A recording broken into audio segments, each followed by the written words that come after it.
Hello, everyone. My name is Audrey Williams, and I am a dietetic intern at Missouri State University, coming to you live from your local Hy-Vee. And today we're going to be talking about FODMAP-friendly fruits and vegetables today, as well as some ways to incorporate them into the diet and just different ones that you can have. So let me get my share screen open.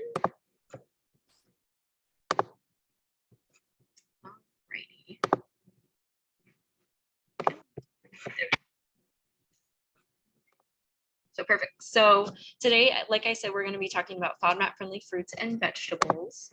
And today's presentation, we're going to go over a little bit about nutrition education for fruits and vegetables.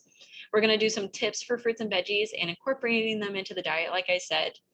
At the end, we're going to have a FODMAP-friendly pizza recipe, which I'm so excited for because I know some people have asked about a pizza recipe. And feel free to ask questions or comment in the chat about anything that interests you. So first I want to talk about labels. So I know on a lot of foods, there are labels for you to check to see all of the ingredients that are in them to see if they're FODMAP friendly or not. And fruit and vegetables, unfortunately, do not have this, but no labels, no problem.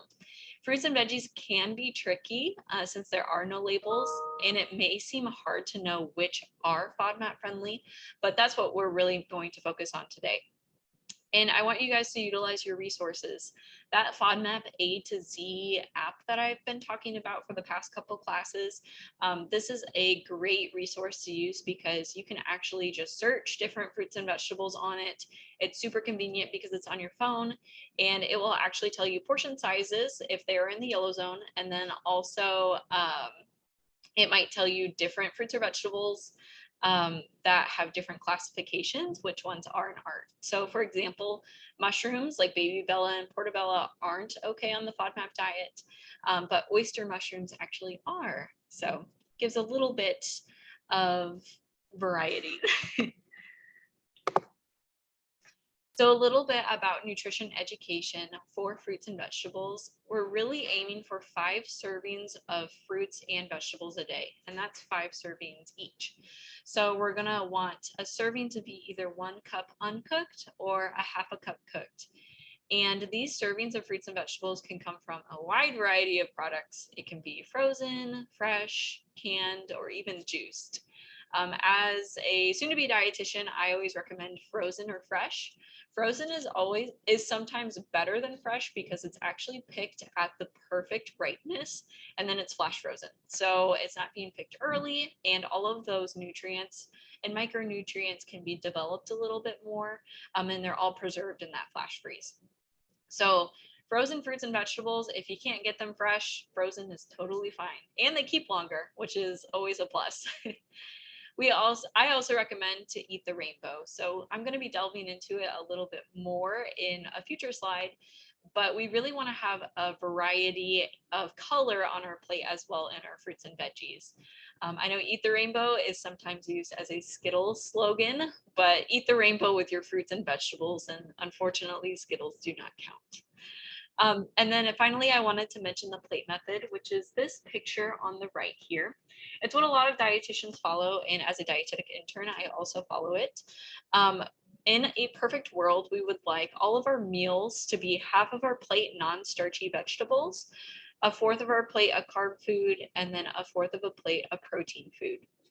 So our non-starchy veggies, we're going to be talking about a little bit more with the FODMAP friendly. And I know it can be a little daunting to get half a plate of vegetables every meal, but I promise you can do it. So let's get into it. And before we start, I really want to say that there really is an extensive list of FODMAP-friendly fruits and veggies, and I'm just going to be touching on a few that I found either interesting or important. And for more information on these fruits and veggies, feel free to check out resources like the link I put below, which is the IBS diets, and specifically the FODMAP diet and the FODMAP food list. It will give you different FODMAP-friendly foods, especially fruits and veggies, and if there's a portion size associated with them. If you're ever in doubt, feel free to use resources like this or meet with your local dietitian like Amanda at Hy-Vee. And I am going to be having a FODMAP friendly grocery store tour March 8th. So if you're interested in coming, feel free to email me at odd9898@live.missouristate.edu, which is the email that I use to send all of these links and post evals and recipes from. If you are unable to attend, feel free to reach out to Amanda Allen, which is the RD here at Hy-Vee, at amandaallen@hyvee.com to set up your own grocery store tour. So for both fruits and veggies, I'm going to be categorizing these by color. Different colors give different benefits. So like I was talking about with eating the rainbow, they all have different benefits. So for example, orange gives us eye health, red gives us heart health, and then blue gives us a lot of mind health. So a whole bunch of different antioxidants that are different in these fruits and vegetables. So I'm going to be giving some ideas on these, and I want you guys to think about your favorite vegetables and how you like to have them. And if you feel comfortable, feel free to share them in the chat as well. And finally, portion amounts do matter for some. If there is a portion, if there is a fruit or vegetable that does matter with the portion sizes, I will mention it. If I don't mention it, then have as much as you want. Okay, so we're going to be starting with vegetables. And so I'm going to be starting with white. So different white vegetables that you can have are things like bean sprouts, white potatoes like russet potatoes, oyster mushrooms like I talked about before, radishes, water chestnuts, and also parsnips. So some different ways to incorporate these into your diet is bean sprouts and water chestnuts you could put into like an Asian stir fry and pair it with other veggies that I'm going to be talking about later. For oyster mushrooms, these can be a little daunting just because of how they look. You can get them in bulk at Hy-Vee, and they look like they just picked them off of the ground or off of the tree, but you cut the stems off and then you can actually marinate them. They are more of a meaty texture, so that marinade kind of helps absorb a lot of that flavor. And this is a great option to have a veggie, and it can either replace a meat or it can be kind of half and half with meat as well. I like to have radishes and parsnips kind of chopped up fresh in salads too, just kind of for like a bite, because radishes do have a little bit of that. Whew. So for our red vegetables, I wanted to focus on tomatoes and bell peppers. So tomatoes can be had in any form, whether it be canned, you can have them whole, you can have cherry tomatoes, grape tomatoes, it doesn't matter what kind of tomatoes. And same with red bell pepper. All bell peppers are fine. It's red, so that's why it's on the red slide. And some different ways to incorporate these into your diet is having like a chopped up bell pepper with tuna, and then you can kind of make a tuna salad out of it. You can also have tomatoes for pizza, whether it be through the pizza sauce, or you can chop up some cherry or grape tomatoes and put them on top. You can slice them for salads, or you could add them to soups too. So there's a whole bunch of different opportunities to add them to the diet. You can have bell pepper with your eggs in the morning, either make an omelet, or you can chop them up and actually make a ring out of the bell pepper and then crack your egg in the center so that it stays all together. And then like with tomatoes, like I said, we can make a homemade pizza sauce, which we're going to be making here in a little bit. So for orange and yellow, I've tried to focus on like carrots, sweet potatoes, pumpkin, spaghetti squash or any squash, and then ginger as well. So the only one on this slide that matters for serving size is the sweet potato. So the most that you can have in the day for sweet potatoes is a half a cup. So just making sure that you're sticking to that so that it doesn't affect your IBS, IBD and causing that bloating or cramping or pain altogether. But for this, you can have roasted veggies, whether you want to roast your sweet potato or you can roast carrots. Roasted carrots are my favorite because they actually get sweet. You can also add them to a crock pot meal, and you can add those with the white potatoes, a little bit of sweet potatoes, to kind of get a variety in there as well. Ginger is great as an additive. So adding ginger, like zested ginger, into a salad dressing that is olive oil or avocado oil based with like some vinaigrette is a great sauce to add on your salads as well. And I really love spaghetti squash. I don't know if you guys have tried it, but it is great as a substitute, or you can kind of mix it with spaghetti. It has that texture of spaghetti, but it's a vegetable. So that's one of your veggies for the day. And you can have this in as much as you want. So a full one makes a lot. And they're super easy to prepare. And then you can just make a homemade tomato sauce on top and then add some veggies and some meat on top as well. For green has a whole bunch of so many vegetables that you can have that are green. We've got green bell peppers, green beans. We've got the top parts of green onions. The bottom parts are not FODMAP friendly because those are considered like a shallot, but the top parts are totally fine to have. Edamame, baby spinach, kale, Swiss chard, cucumbers, okra, broccoli, which I'm going to talk about in a second, and then also any kind of lettuce. So for these, we can fry okra in an air fryer, or we can throw it in the oven and kind of bread it lightly with FODMAP friendly flour.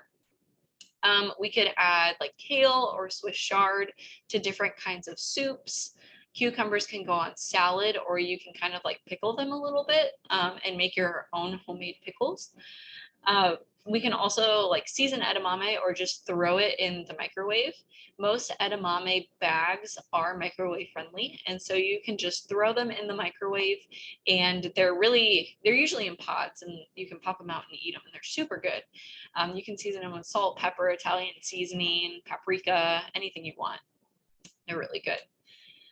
For broccoli, I know some people ask, is broccoli okay to have on the FODMAP diet? And it is, but there's a little bit of a catch. So you can only have the heads of broccoli on the FODMAP diet. The stalks actually have a lot of fructans in them, which is one of the FODMAPs.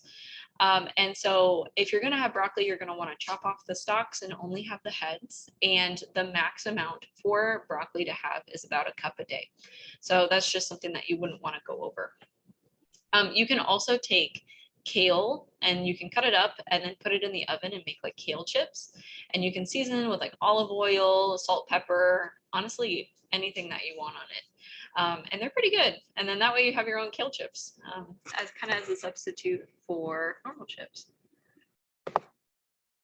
And then finally, I'm going to be talking about purple. Unfortunately, there's no blue veggies. They're just not found out in the wild. But for purple, I have red cabbage, and then I also have olives, which are kind of like that purplish, reddish color. For cabbage, we're going to want no more than 3/4 of a cup per day, just because it has a lot of those. It can have a lot of those FODMAPs in it, so it's one of those yellow foods. And olives you can add to pizza, which is what we're going to be doing today. You can add it to salads. You can just snack on them with like a cheese stick. And then cabbage you can shred. You can make like your own sauerkraut, or you can just have it kind of as like an additive on salads. I've never tried roasted red cabbage, but it might be really good. So as of right now, are there any questions? I meant to pull up my chat. Let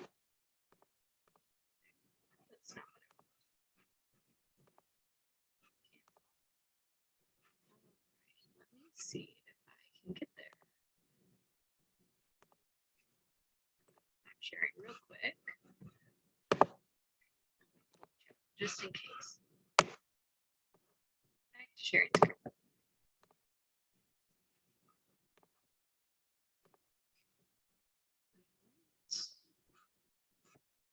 Yep, so the stalks aren't okay, and the heads are. So I think it's because it's more of the floury bits of the broccoli.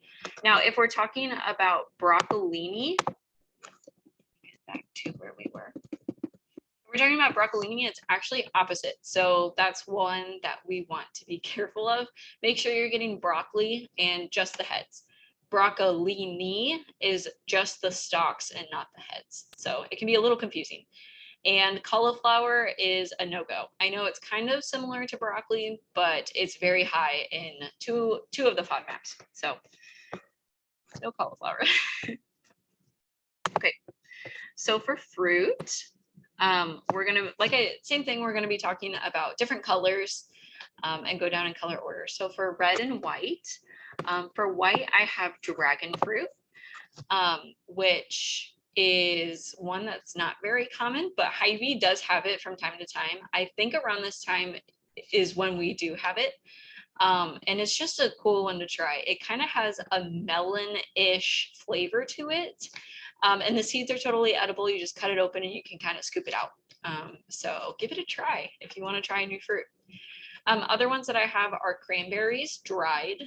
We want to limit this to about a tablespoon a day, but it's great to add on different salads, or you can just kind of snack on them with like some FODMAP friendly nuts like peanuts. I've also got raspberries, strawberries, and rhubarb. So if you can find like a rhubarb or a FODMAP friendly pie recipe to make like strawberry rhubarb pie, probably be really good. I'm really excited for summer coming up, which is where all of these fruits are, coming into season.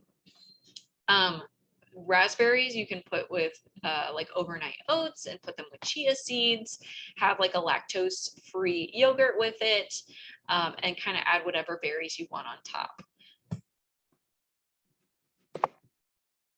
And then for orange and yellow, I've got a variety of them. So I've got mandarin oranges, not regular oranges, mandarin oranges specifically, the little ones, the little clementines. I've got a papaya, I've got cantaloupe, I've got pineapple, and then I've got lemon as well.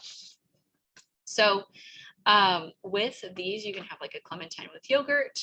With the papaya, same thing. You can kind of just scoop it out. Don't eat the seeds on this one. You want to scoop all of the seeds out and just have the flesh. For cantaloupe, you can have this on like a warm summer day.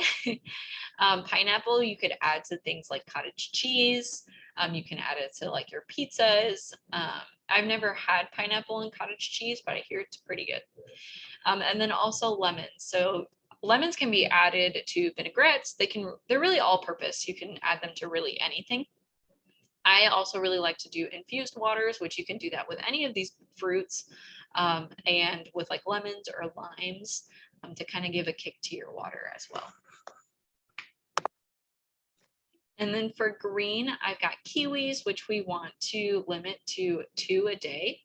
I've got guava, which is the center one right here. I wasn't sure to put it in red or green, but we went with green. I've got unripe bananas, and then I've got limes as well. So for kiwis, we want to limit that to 2 small a day. And then we really want unripe bananas. Ripe bananas are going to have too much of those fructans. So unripe bananas are going to be the best. Unripe bananas don't taste the best on their own, just as they are. So you can cut them up and make them into chips, or you can add them to different ingredients so that it's not a standalone product. So we only want to limit this to two kiwis. Good question. We only want to limit to 2 kiwis just because it's one of those yellow light foods. And if we have more than 2, that's going to have too much of one of those FODMAP ingredients. And it could cause some GI issues like bloating, cramping, abdominal pain, etc. So something that we just want to be careful of. I've never had guava, but I hear it's really good.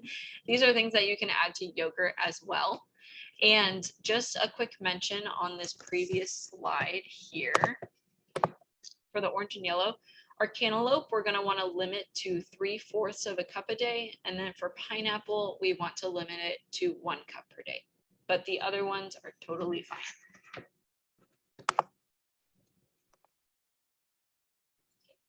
And then for blue and purple, so we do have a blue fruit, and that is blueberries.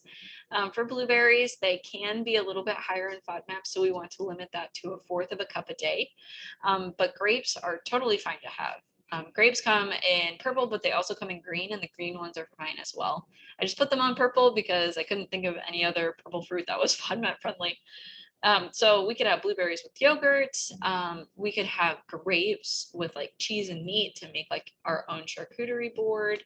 And you can even add any of these other fruits or vegetables to like charcuterie boards too. And it's a great snack to have or something to bring to like a potluck or a party. And that way you know that you can have something and it will be really good. So some other recipe ideas are going to be things like a fruit salad, some, like I said, a homemade charcuterie board, or you can have smoothies with FODMAP friendly fruits and veggies. So for example, you can take lactose-free milk like Fairlife or Lactaid, and you can take a lactose-free yogurt, and you can put that in your blender, and then you can add fruits and veggies like kale. Kale is a great one to add to smoothies just because it's so packed with nutrients like magnesium and iron and a whole bunch of vitamins and a whole bunch of vitamins as well. You can add blueberries, you can add pineapple, you can honestly add a lot to different kinds of smoothies. That way you can kind of spruce it up a little bit either for breakfast or a snack. And then you could also add protein powder as well in order to increase your protein. All right, so thank you for attending. I'm going to be switching this over so that we can do our food demo together. So I'm going to stop sharing. And this will just, I'm going to mute myself really quick just because I have to flip this box around and stop.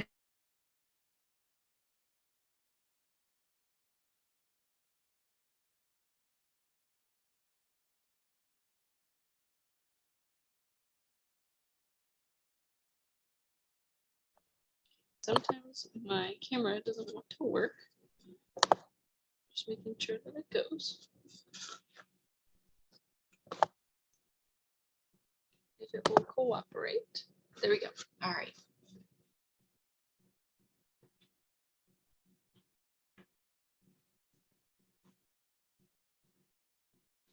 All right, let me push this back to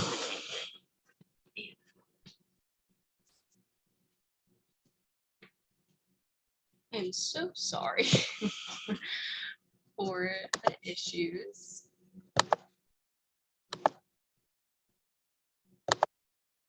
There we go. Okay, it should be fine now.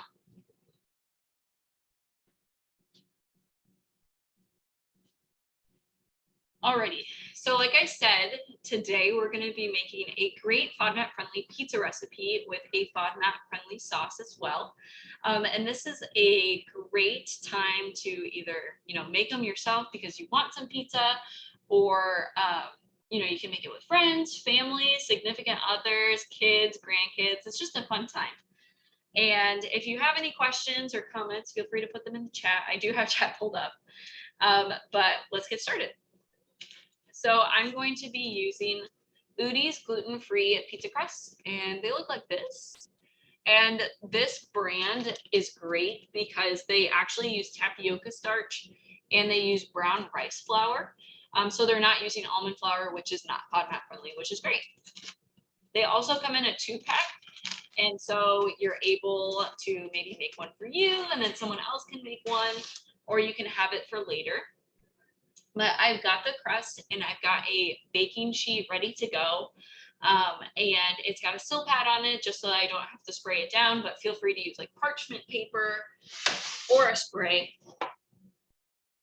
And we're just going to set it right here. And I'm just going to get started loading everything up. So I've got tomato puree. I've got 3/4 of a cup of tomato puree in here. I've also got salt, pepper, and Italian seasoning in a little bowl that I'm going to throw in with the tomato puree. When looking for a tomato puree, make sure that you pick one that doesn't have any garlic or onion in it. I know not only tomato purees, but any tomatoes that are in a can, they can sometimes have like different blends and different seasonings. So we want to make sure that it's free of all of that. So I'm also going to be using FODMAP's extra virgin olive oil that is garlic infused. You can find this at Hy-Vee in the health market. They have this, and then they've also got different dressings. They've got a ketchup, they've got different salsas, they've got like barbecue sauce. FODMAP is a really great brand just because it's already made up and ready to go. And it gives a little bit of that garlic flavor as well. So the amount of garlic in here is a-okay to have. Any more would be too much, but this still gives you a little bit of that garlic flavor. If you don't have this at home, or if you can't find it, or if it's out of like a price range, feel free to use extra virgin olive oil just on its own. So I'm going to be putting a tablespoon in here. I've done this a while, so I can kind of estimate. And I'm not going to be fancy, and I'm going to take a spoon. I'm just going to mix it all together. And this is great too, because this way you're making your pizza sauce and you know what's in it. So you don't have to worry about picking one out at the store, wondering if it has ingredients in it that could not be FODMAP friendly. And just in general, even if you aren't following the FODMAP diet, this is a great recipe to have. You can also add different ingredients in here, like different vegetables, like bell peppers or carrots, and blend it all together to get even more of your veggies for the day. So I'm just going to spoon this on my pizza. And I like a lot of sauce. And this is really nice too, because you get to customize it to what you want. If you don't want a lot of sauce, don't add a lot of sauce. If you are a really saucy person, add some more sauce. So I'm just going to spread that out. This recipe makes 2 pizzas, so use about half. And then I'm going to be taking some mozzarella cheese and putting that on top. Mozzarella cheese is an a-okay cheese to have. Other cheeses include like Parmesan. Pecorino is another one. Goat cheese and ricotta are okay in certain portion sizes. But mozzarella is totally good to go. So I've added my cheese, and now I'm going to be adding my toppings if my camera would stay on. I am so sorry. It has been a day, I guess, for my computer. There we go.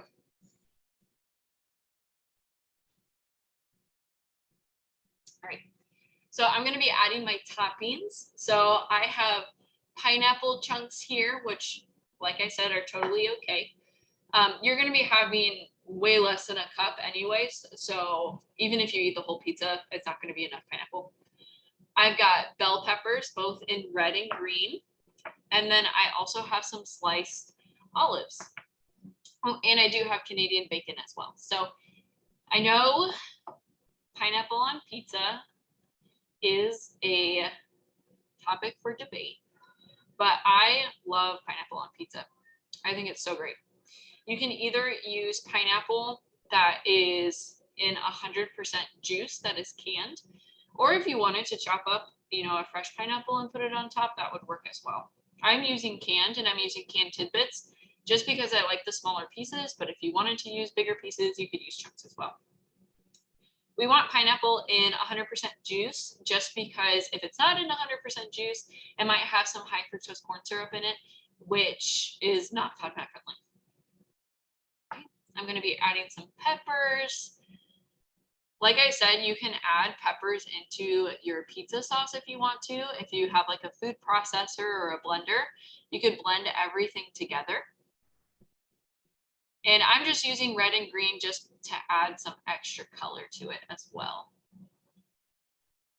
And if you have kiddos at home, or if you have grandkids at home, this is a great time for them to help you in the kitchen, and you guys can spend some time together. They can help you decorate or put together your pizza, and is a great family fun time. I've also got some,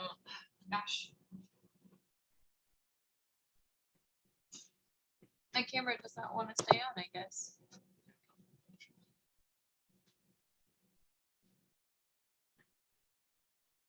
I've also got some fresh olives.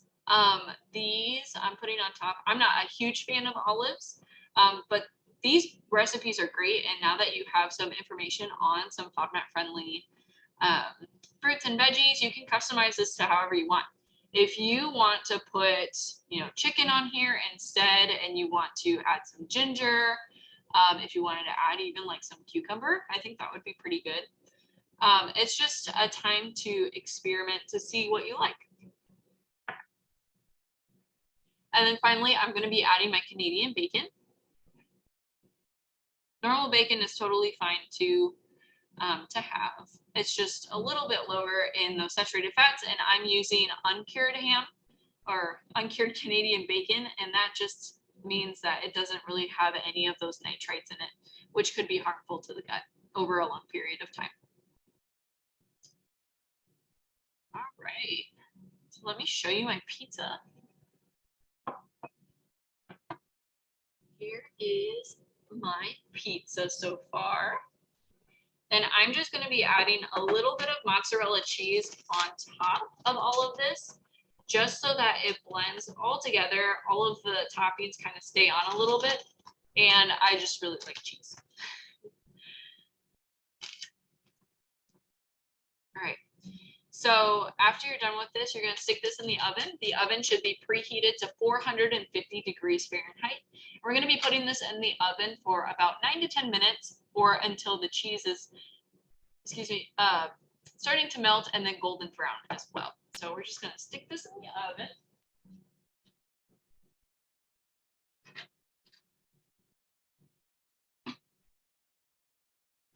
And then you're just going to let it cook for a little bit. So this recipe is super easy because it's super fast, and you can, do it with whoever you want. It can just be a fun night for you to make your own pizza as well. And I want you guys to pretend like 9 to 10 minutes went by, because it's the magic of editing. Our pizza is all done. And so, like I said, it's super easy. I know sometimes you crave that pizza, but you want it to be FODMAP friendly without like those onions and garlic in it. And so this is a really, really great option to have instead, and you can have your own pizza night. So if there are no questions, I am all good to go. So thank you.